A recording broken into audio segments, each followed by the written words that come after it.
Time to let the beat drop, baby. I'ma let you know ain't always gotta be fast. Maybe we can take it slow, don't always gotta rush. Bismillahirrahmanirrahim. Assalamualaikum warahmatullahi wabarakatuh. Perkenalkan, nama saya Desi Sekar Arum dari Fakultas Manajemen Bisnis Syariah kelas 4E.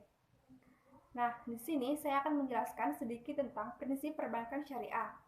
Yang pertama itu pembiayaan berdasarkan prinsip bagi hasil atau mudharabah.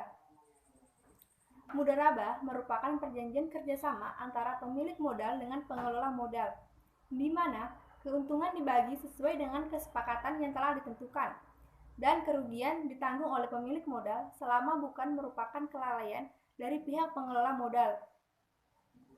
Ada dua jenis akad mudharabah, yaitu mudharabah mutlakah dan mudharabah mukayah. Mudharabah mutlakah ini adalah bentuk kerjasama antara pemilik dana dengan pengelola dana dengan cakupan yang luas dan tidak memiliki batas baik jenis usaha, waktu, dan daerah bisnis yang digeluti, yang tetapi sesuai dengan syariah Islam. Sedangkan mudharabah mukayah ini adalah kerjasama antara pemilik dana dan pengelola dana yang terdapat batasan jenis dan daerah bisnis usaha sesuai yang telah disepakati. Yang kedua itu ada pembiayaan berdasarkan penyertaan modal atau musyarakah. Musyarakah ini adalah kerjasama antara dua orang atau lebih dalam suatu usaha, di mana masing-masing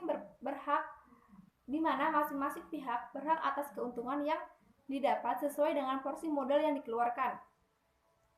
Akad musyarakah ada beberapa jenisnya, yaitu yang pertama musyarakah muafadah adalah kerjasama antara dua orang atau lebih pada suatu objek dengan syarat jumlah modal dan porsi kerja yang sama di antara pihak-pihak yang bekerja sama. Yang kedua ada musyarakah al-inan, yaitu kerjasama dalam bentuk modal suatu perdagangan antara pihak-pihak tertentu, di mana besar modal yang dikeluarkan dan keuntungan yang didapatkan tidak harus sama. Yang ketiga ini ada musyarakah al-wujub, yaitu bentuk kerjasama usaha yang dilakukan oleh dua orang atau lebih, di mana mereka tidak memiliki modal, lalu membeli barang dengan cara kredit dan menjualnya dengan cara tunai, sedangkan keuntungan dibagi. Yang keempat ada musyarakah al-abdan, yaitu kerjasama antara dua orang atau lebih yang hanya melibatkan tenaga atau keahlian tanpa mengikutsertakan kerjasama modal. Nah, yang terakhir itu ada musyarakah al-milk, memiliki pengertian kepemilikan bersama atau suatu aset, di mana salah seorang mitra tidak dapat menggunakan atau menjual aset sebelum mendapatkan persetujuan dari pihak lainnya. Contohnya dalam hal ahli waris. Yang ketiga itu ada prinsip jual beli barang dengan memperoleh keuntungan atau murabaha. Murabaha adalah perjanjian jual beli antara pihak bank dan pihak nasabah, di mana pihak bank membeli barang yang dibutuhkan oleh nasabah lalu menjualnya ke nasabah dengan adanya penambahan keuntungan sebesar yang telah disepakati oleh kedua belah pihak di awal perjanjian. Murabaha ini dapat bersifat mengikat ataupun tidak bersifat mengikat. Bersifat mengikat apabila barang yang dipesan harus dibeli oleh pembeli, dan bersifat tidak mengikat apabila barang yang sudah dibeli dapat tidak jadi dibeli atau dibatalkan dikarenakan alasan tertentu.